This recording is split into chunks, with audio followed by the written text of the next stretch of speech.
আজকে একটি যুগের অবসান হয়েছে। দেশনেত্রী বেগম খালেদা জিয়া, যিনি গণতন্ত্রের অতন্দ্র প্রহরী হিসেবে তার জীবনের একটি অংশ তিনি বাংলাদেশের মানুষের জন্য বিলিয়ে দিয়েছিলেন। আপনারা জানেন 1982 সালে শহীদ প্রেসিডেন্ট জিয়া রহমানের তিরোধানের পরে রাজপথে নেমে এসেছিলেন দেশনেত্রী বেগম খালেদা জিয়া গণতন্ত্রের সৈনিক হিসেবে। তিনি রাজপথে ছিলেন, তিনি সম্মুখের দরজা দিয়ে রাজনীতিতে প্রবেশ করেছিলেন। তিনি অন্যায়ের সঙ্গে কোনোদিন আপোষ করেননি, তাই নীতির প্রশ্নে তিনি ছিলেন আপোষহীন।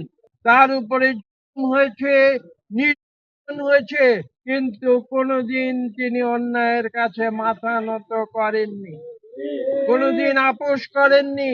তিনি যুদ্ধ করেছেন, তিনি রাজপথে যুদ্ধ করেছেন।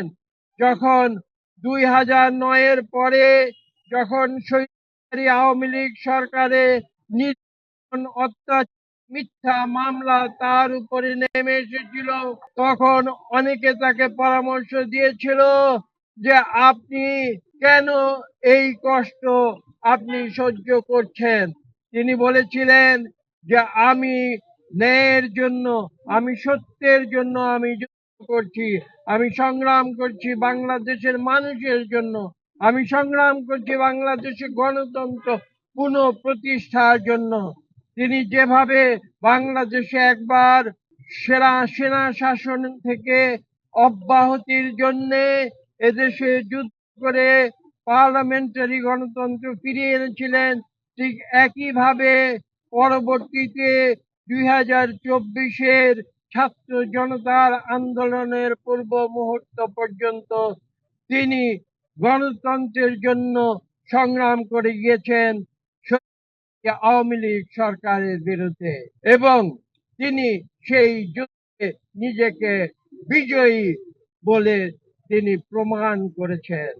আজকে আমি যে কথা বলেছি, তিনবারের প্রধানমন্ত্রী, বাংলাদেশের প্রথম নারী প্রধানমন্ত্রী, বাংলাদেশের নারী শিক্ষার জন্য যিনি সবার আগে কথা বলেছিলেন, সেই দেশনেত্রী বেগম খালেদা জিয়া আজকে পৃথিবী থেকে বিদায় নিয়েছেন।